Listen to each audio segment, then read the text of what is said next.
Welcome to the Theological Lens, where our goal is to see the world, our daily walks, and our worship transformed by the truth of Jesus Christ. Our content is saturated with Scripture, overflowing with faith, and rooted in the good news of the cross. Each episode will proclaim the name of the Lord, calling us to submit to His ways and live lives that glorify Him. With hearts full of thankfulness, we'll explore how Jesus shapes everything, our decisions, our worldview, and our worship, always pointing back to the hope and transformation found in Him. Welcome to the Theological Lens. My name is Dr. Linnell Buchanan, and today we're going to explore another Soapbox issue. And this one is actually a little bit of an extension of our discussion from last week. Last week, I talked about the dangers of AI from a therapeutic standpoint. And somebody said, kind of as an offhand comment to me, that it doesn't seem like that is much better than what most people are getting in the therapeutic office today. So what I want to talk about is the fact that in 2025, we are clearly in a my truth era. Facts don't matter. Feelings are the ultimate arbiter of truth. And feelings are unquestionable in our modern society. And so I referenced this a little bit in my first Soapbox issue, but buckle up, because today we're going to delve into how this kind of maddening modern obsession with the idea of my truth and the elevation of feelings over facts has damaged the helping professions. Like the entire mental health community has been damaged by this perspective, and it has absolutely redefined counseling and the experience of counseling. So the truth is subjective trend, this kind of cultural tick of this moment is like a virus. It's been spreading through our discourse, infecting everything from pop culture to politics. And it's eroding the very foundation of reason and the idea of our shared reality, because this perspective is not just flawed, but it's absolutely dangerous. I really do believe that. So first off, let's define this beast. The idea of my truth is that your personal experience, your subjective feelings, your individual interpretations of what is happening trump objective reality. It's the notion that what you feel to be true is just as valid as what is true. As if truth is a buffet and you can kind of pick and choose what you want based on your mood, or your vibe, or whatever. Facts, they're demoted to like mere opinions. Like, well, that's what you think, but I feel something different. And feelings are crowned the absolute king. So this isn't just a like harmless quirk of this moment. It is absolutely a rejection of the idea of a shared reality. And that's what lets us function as a society. There is something that is true. There is a reality that we all can see and recognize. Truth is not something that's to be tailored to your vibe. That's not the way this works. Truth is a hard, unyielding thing that doesn't bend to your emotions. It doesn't bend to your will. Like gravity doesn't care if you feel like you can fly. It's going to work the way gravity is going to work. So we have this culture that, despite the idea of objective truth, has decided that feelings are the most important thing. They're the most important thing to consider in any particular situation. So why is this a problem? Well, because when my truth reigns supreme, when we decide that my perspective is what governs how I view everything, and everybody else just has to accept that, then we lose the ability to even argue or discuss rationally. I can't convince you to feel something different than you feel if you think that feeling is the most important truth. It doesn't matter what is objective. It has left us all so subjective. And this is it's a terrible thing for our world. Debate has become impossible because when everybody's clutching their personal narrative like it's a security blanket, everybody's like shouting, "This is my truth," as if that settles it. That does not settle it. Truth isn't owned. You can't just co-opt it based on your feelings. It's discovered through evidence and reason, and sometimes through some painful reality checks. When feelings override facts, we get a world where people can deny science, they can deny history, they can deny basic math. Even we've seen that because it doesn't resonate with their inner compass. It's intellectual laziness that's dressed up as if it's empowerment. And it is absolutely rotting our ability to solve problems because you cannot build a bridge or cure a disease or run a society on feelings, no matter how strongly you feel them. Now, let's get to our pop culture cesspool and how that's contributed to this mess, because this my truth nonsense is absolutely everywhere. And you've undoubtedly seen it in different places, but I'll give you a couple like kind of cultural touchstones that we probably can all recognize. One of them is Oprah Winfrey. Like, yep, the queen of daytime TV has had quite an influence in this particular area because even though she's done some good things, she has really promoted this perspective in, I think, some pretty destructive ways. Back in 2018, during her Golden Globes speech, she said this. She said, I quote, "Speaking your truth is the most powerful tool we all have." Sounds nice, right? I mean, it sounds empowering, uplifting. That's what she's known for. It sounds like all of that. But hold up. What does your truth even mean? If everyone's got their own truth, then truth becomes an absolute free for all. And suddenly we're arguing whether or not the sky is blue because somebody's truth says that it's purple. Oprah's platform amplified this idea in a lot of different ways. And then it's been kind of weaponized ever since, turning feelings into sacred cows that can't be questioned. We certainly saw that in the later days of Tumblr. Like Tumblr became this big collective where these kinds of ideas were promoted. And maybe you remember the interview that Meghan Markle and Prince Harry gave to Oprah in 2021. They dropped bombshells, absolute bombshells of accusations against the royal family, and they framed it all as sharing their truth. This phrase was everywhere in the descriptions. It was on social media. It was in news headlines. That's what they were doing. They were sharing their truth. But here's the rub. Their claims, like some of the ones about their son's title or security, were really murky when they were fact checked. And in fact, some details did not line up with documented reality. Like objectively, that's not what happened, but that's what they felt like happened. So their narrative was untouchable because it was their truth. The audience lapped it up. I mean, this interview got 17 million viewers, and they loved it, not because it was verifiable or accurate, but because it felt so authentic. The cultural takeaway wasn't, wait a second, did that actually happen? Or let's dig into what evidence there is about what they just shared. But instead, they were like, wow, they're so brave for sharing their truth. This whole thing has leaked into the therapeutic world. And I think there's like a significant reckoning that is due. I think it's going to have to come. Where counseling used to be about like helping clients bring about positive change in their lives without having an objective measure of what is positive, then the entire profession is directionless and lost. Certainly, this has been the end result of postmodernity. Like that philosophy rejected the idea of universal truth because that was linked to an acknowledgement of the divine.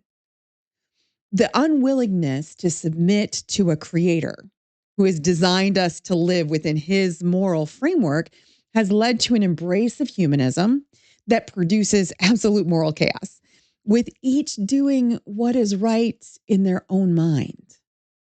Now, Carl Rogers, who was absolutely steeped in humanism, invited this chaos into the counseling room with his non-directive, client-centered therapies. He asserted that only the clients could dictate what was right for the client. This erased any influence of religious belief or even societal benefit in determining counseling goals or what might be good. All of that was sacrificed to build the self esteem of the individual by erasing concepts of guilt and shame. Those are so bad.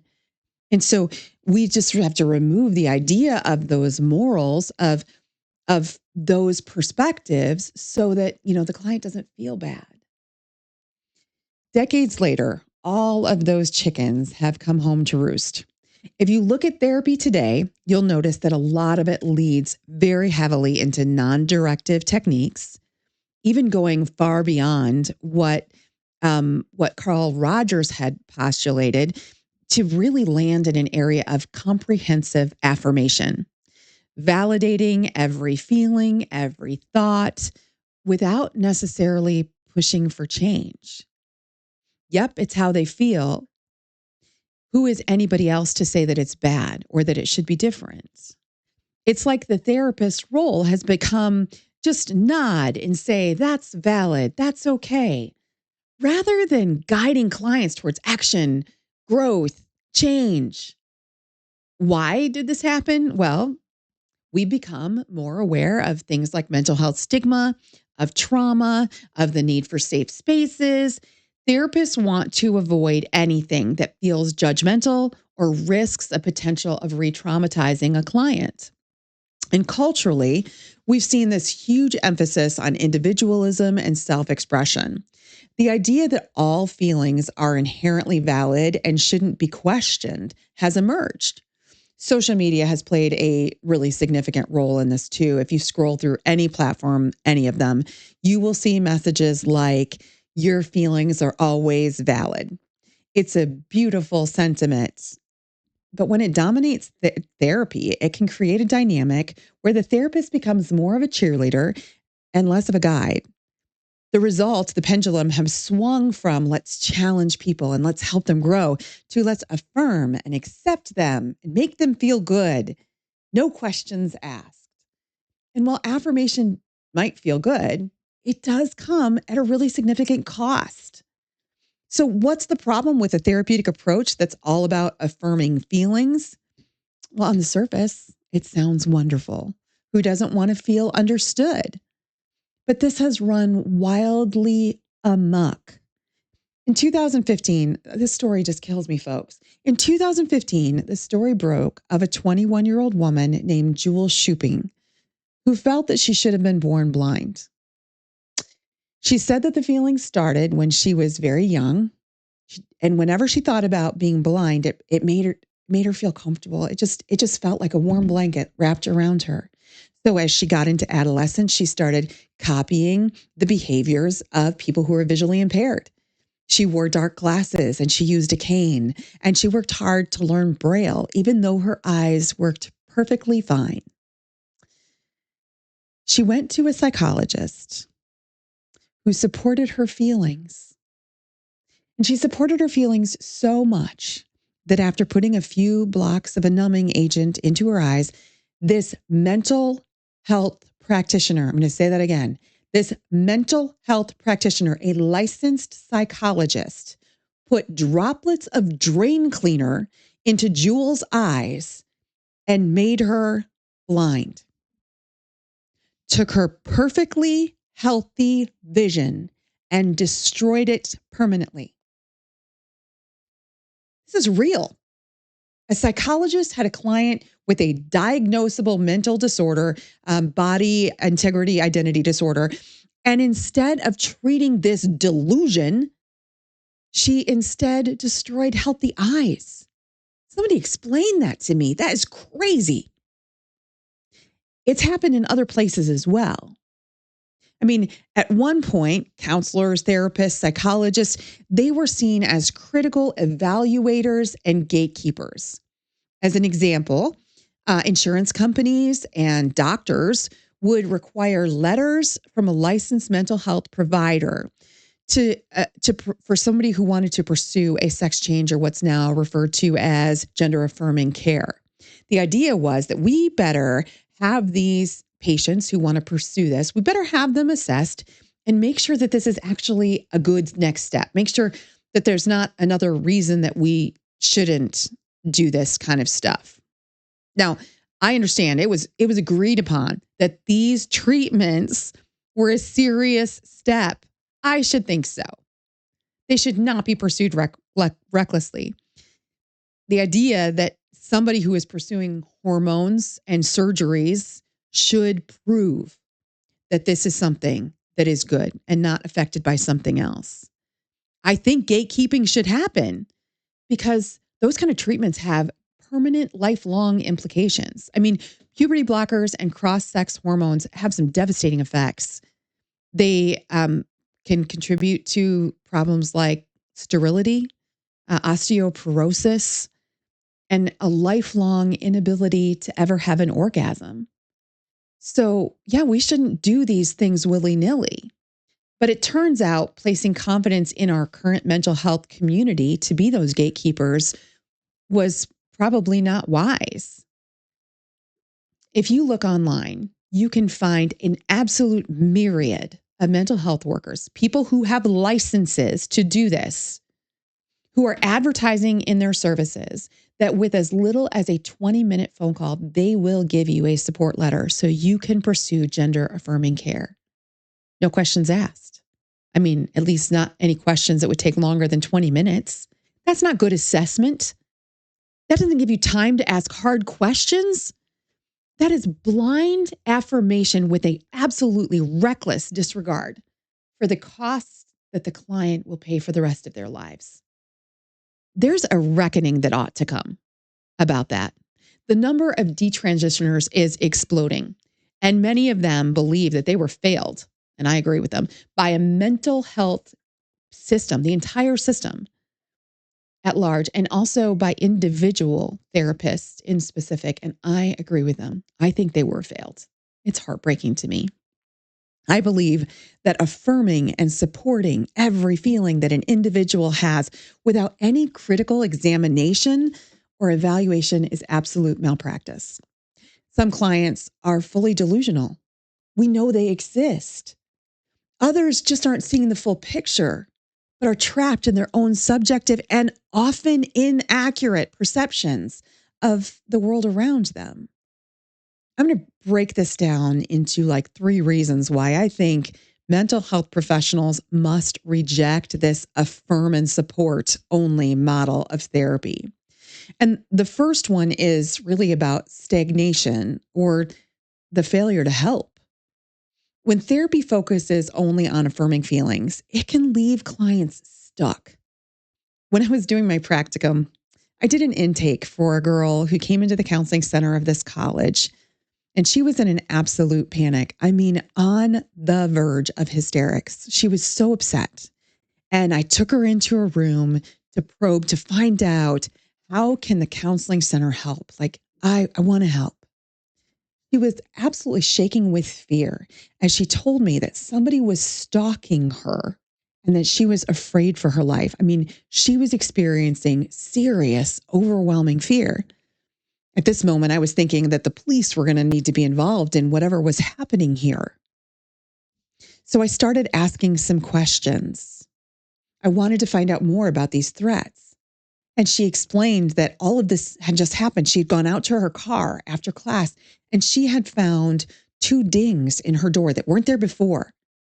And those dings, she was positive, were not caused by like a car door opening up and banging into her car.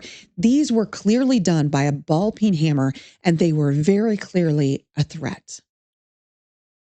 Now, certainly I could understand why she felt afraid.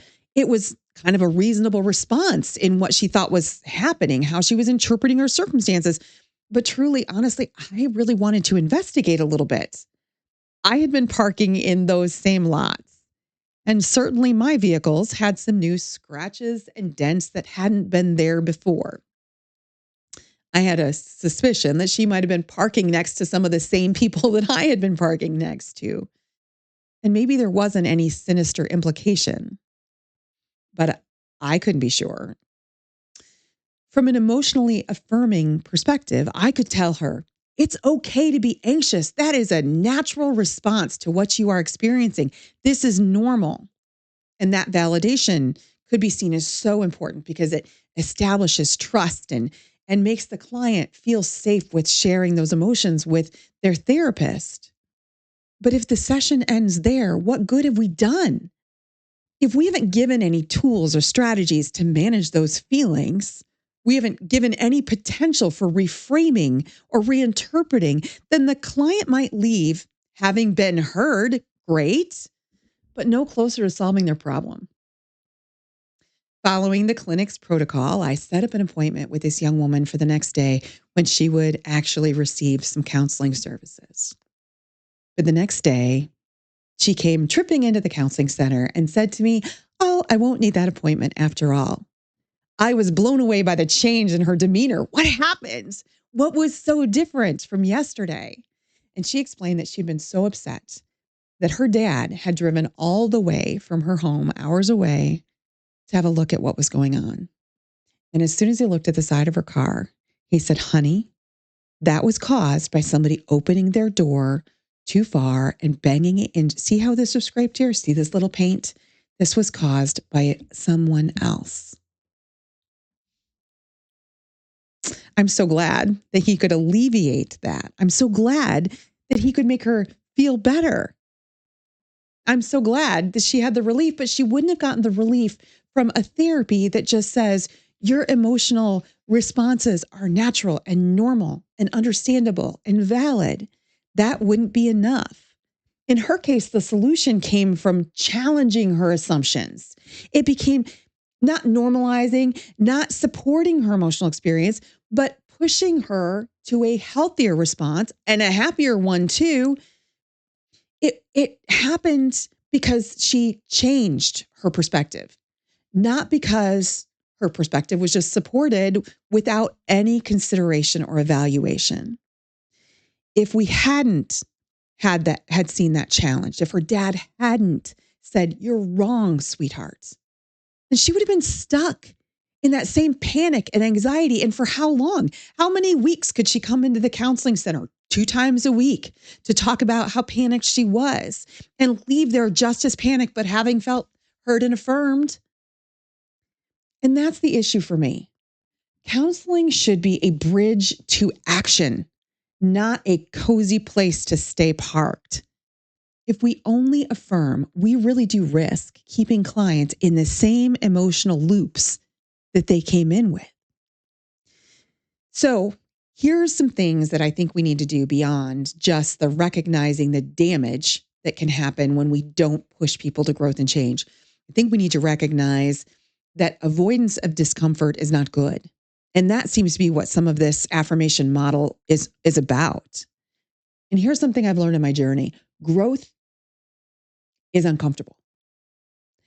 Whether it's facing a fear, breaking a bad habit, dealing with suffering, change often means leaning into that discomfort. In a purely affirmative approach, discomfort is often sidestepped. In fact, it's really avoided. We don't want people to be uncomfortable. We want to alleviate that discomfort. But the truth is that the best things are often on the other side of hard things. We shouldn't encourage clients to avoid things that make them feel bad or pursue everything that they desire or everything that makes them happy. That's not the right step. Listen, cleaning my bathroom is not what makes me happy. It never sounds like fun. But the truth is it is good for me and also for my family. It turns out my feelings are not a good barometer for what is good for me. I say that as somebody who at times has really wanted to beat an idiot with a stick. I really do think that that was something I strongly desired and something that would make me happy. However, it isn't good for anyone. In fact, it's objectively wrong. It's objectively not the right way to handle frustration. We should be able to agree that that's not the right way to handle it. So just affirming my feeling and my desire to do that doesn't help me. What is better for me and also harder for me is to learn self-discipline and self-denial, to get over myself, to maybe disrupt my perspective by challenging my assumptions about the other person. Maybe I need some new perspectives. Maybe I need to see something through their eyes and not just my own. So we've got to look out for the fact that affirmation breeds stagnation, but we also have to recognize that avoiding discomfort is not helping our clients. And then thirdly, I think we need to recognize that this approach diminishes resilience. When therapy doesn't challenge clients to grow, it can absolutely weaken their resilience and make it harder for them to face the next problem. Life doesn't affirm our feelings. It throws challenges at us, and we have to find a way to rise to them. Jobs get lost, relationships hit rough patches, and unexpected crises are going to pop up. That is very much part of the human experience.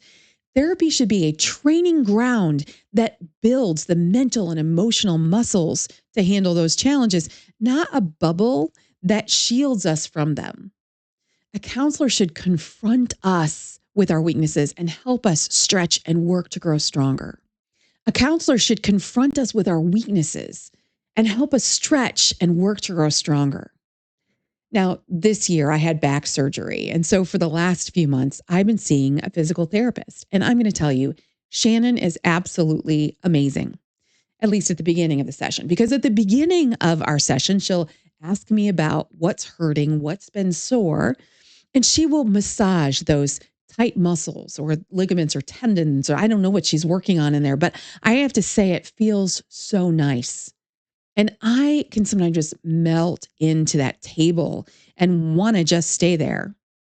But it turns out that Shannon doesn't just want to lessen my pain that morning. Shannon is trying to build my strength so that I can get back to functioning in a better way.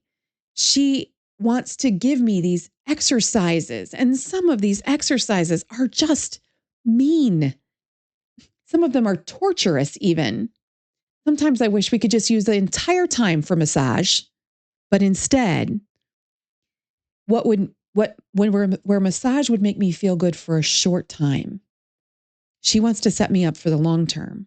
She wants me to feel better in the long run. And that means that she has to put me through some hard work so that I can get stronger. That short-term discomfort is to build long-term strength. That's going to alleviate pain in the long term, not just in the short term, like it would be if she just gave me a massage every week and instead of pushing me and making me work hard. If counseling or therapy only affirms, it risks leaving clients less equipped to navigate life's inevitable ups and downs, whatever comes next. We will not have given them any better skills at dealing with those. Now, and don't get me wrong, I really do believe listening well is a good part of counseling. And I believe that there's a valuable thing for a client about identifying and expressing what they're feeling. I think that's a good thing. But feelings cannot be given the power that they seem to be in so many of these models. When feelings are the only focus, then we miss out on what is, I think, the truly transformative power of counseling. For the Christian, we should recognize that helping clients includes more than just hearing and affirming, because passages like 1 Thessalonians 4:15 teach us that there's a place for encouragement and there's a place for support, but there's also an important place for confronting and warning. And we could look at Colossians chapter 1, verse 28 and 29, where it reminds us that it is both teaching and admonishing that lead to maturity. Both of those things are needed. There's something that is very directive, that is confronting. That's important. And Ephesians 4 tells us that we need to speak the truth in love. And that truth is an objective truth. It's one that supersedes an individual's perceptions. I wish that the broader therapeutic community understood these important truths that are right there in the Word of God. The shift towards affirmation heavy therapy has been influenced, I think, by very well meaning trends. I think trauma informed care and cultural sensitivity have driven some of this. Therapists want to create safe spaces, especially for clients who have faced trauma or hurt. And I get that. But in trying to avoid any harm, Some have swung too far away from directive approaches that actually work, that can actually help. The risk of sticking to affirmation alone is that it can create a kind of dependency. Clients come back week after week to feel validated, but they aren't really making progress towards their goals. And on a societal level, I worry that we're fostering a culture that expects validation from the world rather than building the tools that are necessary to thrive within that world. So here are my main conclusions. Number one, having the counselor listen and understand is crucial, but it's not the whole story. Feeling heard is a foundation of therapy, but growth comes from being challenged and pushed to take action and to rethink patterns and perspectives. Number two, if you are looking for a counselor, find one who is willing to say hard things. And right here, I'm going to give a shout out to mentors and counselors of mine who have irritated me and made me better because they gave me hard truth. And you guys know who you are. Number three, we need to embrace discomfort, hard work, because it builds resilience.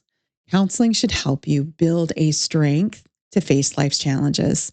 Counseling should challenge your perspectives. Counseling should push you to do hard things because those hard things will make you stronger.